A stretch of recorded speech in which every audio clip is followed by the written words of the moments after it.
तो hello my dear students, आज हम देखेंगे ग्लाइकोलिसिस जो कि प्लांट रेस्पिरेशन का पार्ट 2 है। सो हम लिखते हैं जिसको हम कहते हैं ग्लाइकोलिसिस। सो ग्लाइको मीन्स शुगर। सो ग्लाइको मीन्स क्या होता है स्टूडेंट्स? Sugar molecule.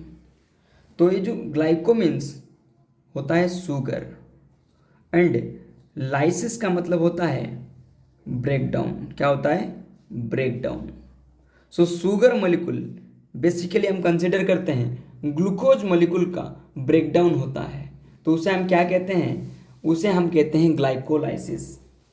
तो ये बेसिकली क्या होता है, इसको तीन साइंटिस्ट ने दिए थे। सो इसीलिए हम इसको कहते हैं ईएमपी पाथवे। सो साइंटिस्ट का नाम है एमडन, मेयरहॉफ एंड प्रानांस। सो ये तीन साइंटिस्ट ग्लाइकोलिसिस के बारे में दिए थे। सो ग्लाइकोलिसिस बेसिकली 10 स्टेप में होता है। कितना स्टेप में? 10 स्टेप में होता है। तो ये कहाँ होता है? साइटोप्लाज्म में होता है। ग्लाइकोलिसिस प्रोकार्योट्स एंड यूकार्योट्स दोनों में साइटोप्लाज्म में, प्रोकार्योट्स प्लस यूकार्योट्स दोनों के ये साइटोप्लाज्म में होता है। तो इसमें क्या होता है, अगर आप फाइनल प्रोडक्ट देखोगे, अगर इनिशियल प्रोडक्ट लिखेंगे ग्लूकोज किस में कन्वर्ट होगा? फाइनल प्रोडक्ट जिसका नाम है पायरूवेट, पायरूवेट में बनेगा। कितना मॉलिक्यूल? 2 मॉलिक्यूल बनेगा। एंड अगर हम लिखेंगे नेट, पहले हम लिखते हैं एटीपी। तो बेसिकली क्या होता है, 4 एटीपी प्रोड्यूस होता है, 2 एटीपी कंज्यूम होता है। सो इसलिए हम लिखते हैं टोटल नेट एटीपी कितना है? 2 एटीपी। हमारे पास कितना बचा? 2 एटीपी। उसके साथ इस ग्लाइकोलिसिस में 2 NADH2 प्रोड्यूस होता है। कितना? 2 NADH2। सो इसीलिए हम लिख देते हैं 2 ATP प्लस 2 NADH2 बनता है। किससे? ग्लाइकोलाइसिस से बनता है, जो कि हम अभी डिस्कस किए। सो ग्लाइकोलाइसिस बेसिकली क्या होता है, अगर आप देखोगे तो ग्लाइकोलाइसिस में अगर हम देखेंगे तो ग्लाइकोलाइसिस फर्स्ट हम लिखते हैं, पहले ग्लूकोज था। ग्लूकोज कैसे आया वो पहले क्लास में आपको बताए थे। ग्लूकोज हम जब खाना खाते हैं डाइजेस्ट होके वो हमारे ब्लड वेसल से होते हुए सेल के अंदर आता है, सेल के साइटोप्लाज्म में। तो ग्लूकोज का मॉलिक्यूलर फार्मूला है C6H12O6। तो C6H12O6 आता है। ग्लूकोज से क्या बनता है? ग्लूकोज 6 फॉस्फेट बनता है। तो एक एक करके हर एक स्टेप को हम समझेंगे। तो ग्लूकोज से बना ग्लूकोज 6 फॉस्फेट। तो पहले समझो ग्लूकोज में कितना कार्बन है? C6H12। अगर हम इस तरह लिखेंगे 1 2 3 4 5 6। तो पहले क्या होता है, फॉस्फेट ऐड हुआ। कहाँ? 6 नंबर पोजीशन पे। फॉस्फेट ऐड हुआ, कहाँ ऐड हुआ? 6 नंबर पोजीशन पे। तब आप समझो, तो फॉस्फेट आएगा कहाँ से? एटीपी ऐड होगा। जब एटीपी ऐड होता है, एटीपी ब्रेक डाउन होगा, एडीपी प्लस फॉस्फेट। ये जो फॉस्फेट बना ये किस में जुड़ेगा? 6 नंबर कार्बन पे जुड़ा। तो इसीलिए हम लिखे ग्लूकोज 6 फॉस्फेट। तो उसी टाइम ग्लूकोज को हम कहते हैं हेक्सोज।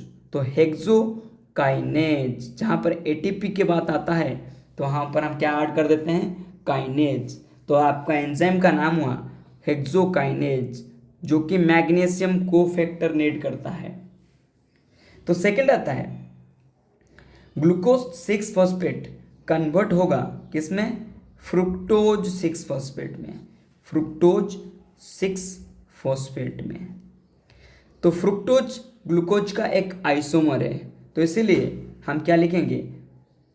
फॉस्फोफ्रुक्टोज, फॉस्फोफ्रुक्टोज isomerase, फॉस्फोफ्रुक्टो isomerase. तो फॉस्फेट ये था, इसके साथ फ्रुक्टोज बना, एंजाइम का नाम है आइसोमर फॉर्मेशन हुआ, इसीलिए हम लिख दिए आइसोमेरेज। तो नेक्स्ट स्टेप क्या होता है कि फॉस्फोफ्रुक्टोज के बाद ये बनता है, हम कहते हैं फ्रुक्टोज 1,6 बिसफॉस्फेट। समझो तो बिसफॉस्फेट कैसे बना।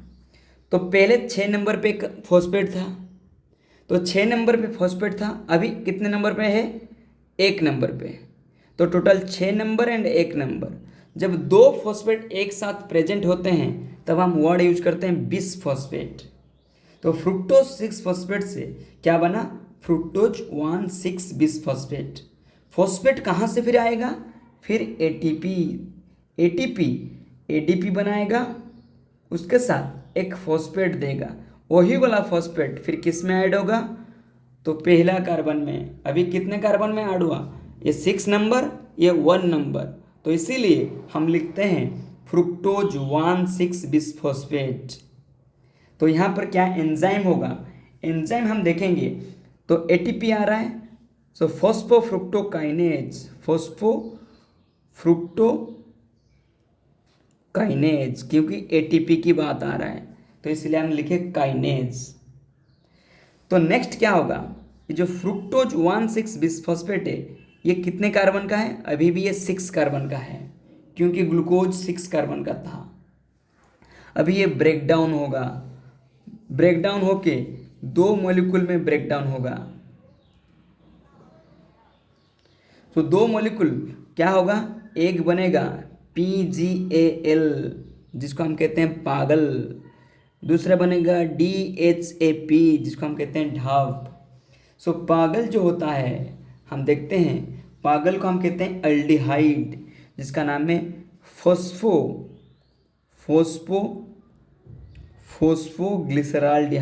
ग्लिसराल्डिहाइड। तो फॉस्फोग्लिसराल्डिहाइड जो होता है ये बनेगा 2 मॉलिक्यूल, ये इसका एक आइसोमर है। अब एक चीज़ देखिए, ये एंड ये जो एरो मार्क है ये क्या दर्शाता है, अगर ग्लूकोज से ग्लूकोज 6 फॉस्फेट बन जाता है तो फिर ग्लूकोज 6 फॉस्फेट से ग्लूकोज नहीं बन पाएगा, इसका मतलब इरिवर्सिबल, एंड इसका मतलब रिवर्सिबल। अर्थात ग्लूकोज 6 फॉस्फेट से अगर फ्रुक्टोज 6 फॉस्फेट बनता है, फ्रुक्टोज से ये बन सकता है, इससे ये बन सकता है, ये रिवर्सिबल है। सो यहाँ पर हम क्या देखें, सेम चीज़, ये क्या है, उसका एक रिवर्सिबल है एंड 2 मॉलिक्यूल बन रहा है, तो एंजाइम क्या होगा, आइसोमेरेज, क्योंकि ये दोनों आइसोमर है। सो इसीलिए हम 2 मॉलिक्यूल इसको लिए कंसिडर किए। तो 2 मॉलिक्यूल PgAl वो क्या बनाएगा, ये बनाएगा 1,3 बिसफॉस्फोग्लिसरेट, बिसफॉस्फोग्लिसरेट। पहले एल्डिहाइड था, अब क्या हो गया, एसिड हो गया। तो इस टाइम क्या होता है, एक हाइड्रोजन निकलेगा। तो जब हाइड्रोजन निकलता है तो हाइड्रोजन को पकड़ने के लिए कौन आता है, यहाँ पर 2 मॉलिक्यूल है तो इसलिए हम 2 हाइड्रोजन लिखे, NAD आता है। तो यहाँ पर 2 है, 2 NADH2, और यहाँ पर हम लिख देते हैं ये कितना मॉलिक्यूल है, 2 मॉलिक्यूल है। तो यहाँ पर हम देखते हैं क्या होता है, फॉस्फोग्लिसरेट डिहाइड्रोजिनेज होगा, क्या होगा, फॉस्फोग्लिसरेट डिहाइड्रोजिनेज। क्यों, क्योंकि हाइड्रोजन निकल रहा है, जहाँ पर हाइड्रोजन निकलेगा डिहाइड्रोजिनेज, जहाँ पर हाइड्रोजन निकलेगा उस प्रोसेस को हम कहते हैं डिहाइड्रोजिनेज। तो डिहाइड्रोजिनेज बना, तो फिर क्या होगा, आप समझो, फिर फर्दर क्या होता है। तो फर्दर हम देखेंगे,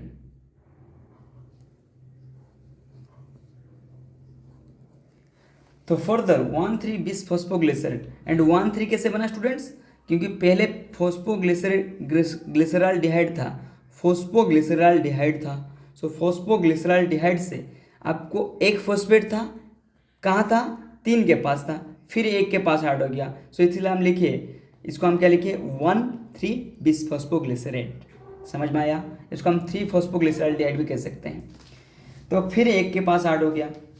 तो उसके बाद एक नेक्स्ट स्टेप होता है, ये कन्वर्ट होता है 3PGA, जिसको हम कहते हैं 3-फॉस्फोग्लिसरेट और 3-फॉस्फोग्लिसरिक एसिड। इसमें होता क्या है स्टूडेंट समझो। ये 3PGA और फोटोसिंथेसिस में पढ़े थे C3 साइकिल में फर्स्ट स्टेबल प्रोडक्ट जिसका नाम था 3PGA। और ये कितना मॉलिक्यूल है अभी स्टूडेंट्स? 2 मॉलिक्यूल है। और कार्बन कितना है? ये सारे कार्बन है 3 कार्बन। कितना कार्बन का है? 3 कार्बन का है। ये भी 3 कार्बन का है, ये भी 3 कार्बन का है। सो अभी हम क्या देखेंगे, जब 1,3-बिसफॉस्फोग्लिसरेट से फॉस्फेट निकलेगा, क्या स्टूडेंट निकलेगा? फॉस्फेट। किस पोजीशन से? 1 नंबर पोजीशन से फॉस्फेट निकलेगा। जब फॉस्फेट निकलेगा उस फॉस्फेट को कौन पकड़ेगा स्टूडेंट्स? एडीपी।